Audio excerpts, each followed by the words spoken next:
das causas principais para você não errar na macarronagem é você saber como vai fazer essa mistura, tá? Eu vou misturar todo o bowl, sempre tirando com a espátula de silicone, toda por uma, uniforme. E eu vou estar sempre raspando toda a lateral e fazendo 3, 4 misturas e aí depois passando a espátula e amassando. E aí dá, e quando que eu sei o momento de parar? Que é o ponto de fita, quando ele cai, não muito pesado e também não muito líquido, mas que ele cai de uma forma que ele vai se misturando aos poucos e ele cai em fita que a gente fala que é reto, ele não cai em blocos. Outra etapa que a gente tem que falar é não misturar com colher, não misturar com fouet. O que você precisa usar para fazer a mistura na hora da macarronagem é a espátula de silicone toda uniforme, aquela que não tem separação porque ela não guarda nem resíduo nem líquido. E aí, nesse processo, você vai fazer de forma lenta, não é muito devagar e também não é muito rápido, para não agregar ar na massa, tá? Essa massa precisa ficar com ar? Precisa estar com ar, sim. São aqueles, quando você parte o macarrão, ele não tá cheio de arzinho, de furinho, esse é o ar que você deixou na massa. Ela não precisa estar com bolhas de ar. Bolhas de ar vai fazer com que o seu macarrão fique com uma bolha estoure. É isso um dos motivos pelo qual ele faz ele estourar. E se você não misturar direito, alguns lugares vão ficar com ar e outros não. É quando a gente não tem ainda o ponto certinho e vê que em alguns lugares a massa tá lisinha, em outros tá com pedaços. Esse daí vai fazer com que ele fique meio torto, então pode ficar torto para um lado ou para o outro. Daí qual outro motivo que pode fazer com que o macarrão estoure ou fique torto? Uma quantidade muito grande de temperatura. Então, daí eu coloquei numa temperatura muito alta. E aí o macarrão, ele subiu de vez. Então, quando ele sobe de vez, ele não tem o tempo de parar. O macarrão, ele tá aqui, ó. Quando você esquenta ele tem que ir subindo todo por um. A bolachinha tá aqui, ó.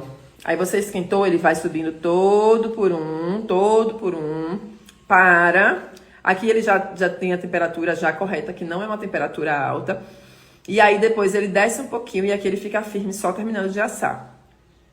Se você bota uma temperatura rápida demais, ele vai fazer o quê? Quando ele sobe rápido demais, ele não tem o tempo de parada.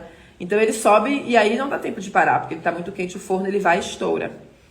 Quando tem uma quantidade de ar de um lado da massa e a outra não tem, ele às vezes fica torto de um lado para o outro. Ou ele faz uma quantidade de ar aqui, de rachadura de um lado só, onde ele quer sair aquele ar e ele estoura, tá?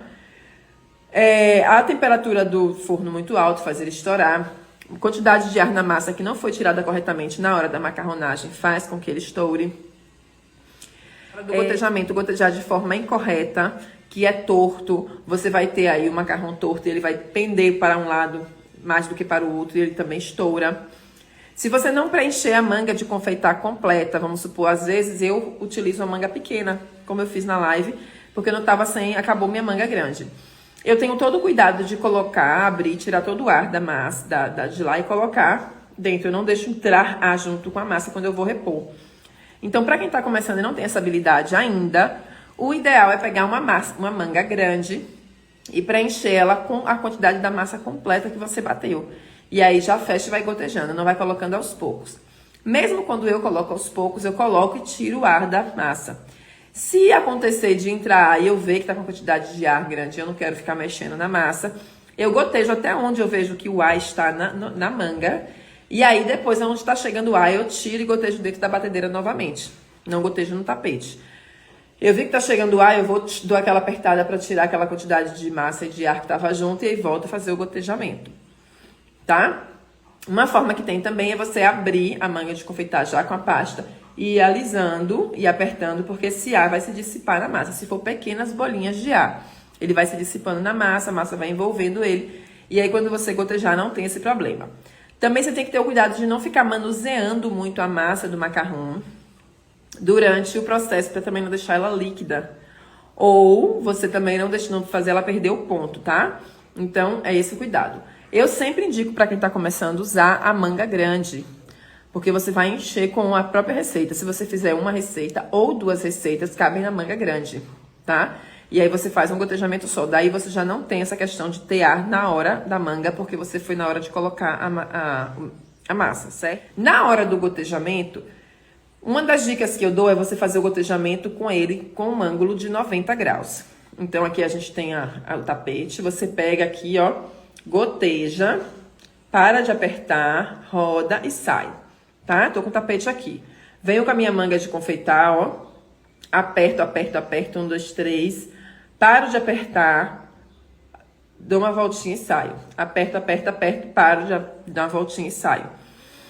E aí, o que é que eu vou fazer? Eu não vou fazer aquele gotejamento inclinado.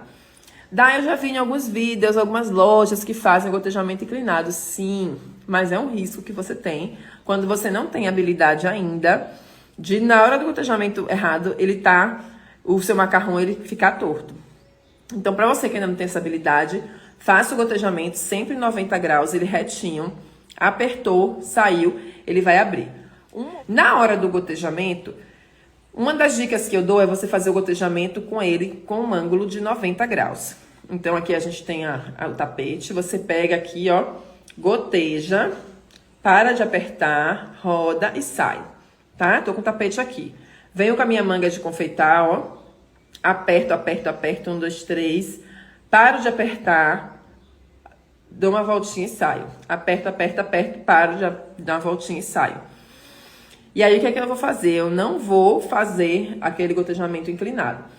Daí, eu já vi em alguns vídeos, algumas lojas que fazem gotejamento inclinado. Sim, mas é um risco que você tem quando você não tem habilidade ainda de, na hora do gotejamento errado, o seu macarrão ele ficar torto.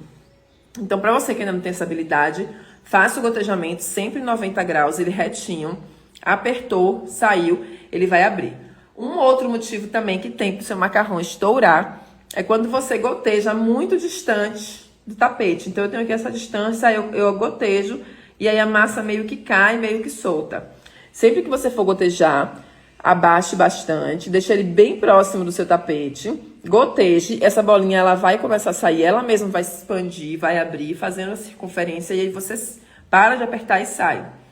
Não goteja com a manga muito alta para ele não ficar muito solto, porque às vezes também, quando você goteja, ele fica muito alto e aí ele não sabe para que lado vai, fica ali com aquela quantidade de ar. Quando enche, quando você esquenta, ele tende a expandir e cai para um lado direito ou lado esquerdo, fazendo com que ele cresça torto.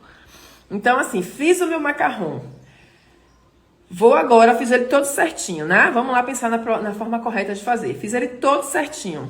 O ponto de fita, que é o ponto de queda. Peguei agora minha massa e vou colocar na manga. Pega e coloca na manga de confeitar grande. Coloca tudo de uma vez só, raspa. Tira aquela quantidade de ar que fica ali em cima, fecha e já deixa a manga preparada. Vou fazer o gotejamento. Mão sempre perpendicular. Vou um ângulo de 90 graus, aperto bem próximo do tapete, a ponto de quando ele já ficar na altura que eu quero, aí ele vai se expandindo na hora que você aperta, e você para de apertar e sai. Você tem macarrões perfeitos. Aí, o outro motivo que seria o último, que é a forma de assar, e para também ele não estourar. Então, assim, primeiro, eu fiz a macarronagem correta, ele não vai estourar, né, que é um dos motivos pelo qual ele pode estourar. Peguei até o ponto de fita, ele não vai estourar porque se eu tivesse parado antes do ponto de fita ele estaria com muito ar, então eu já tirei o ar suficiente. Coloquei no saco de confeitar sem ar, coloquei de uma vez só, deu tudo certo. E aí, na quarta etapa, que seria fazer o gotejamento, eu fiz perpendicular, não fiz ele muito alto para não ficar muito solto, então ele abriu certinho a circunferência. E o quinto e último, que é assar na temperatura correta. Não está na temperatura muito alta a ponto dele subir de vez e estourar.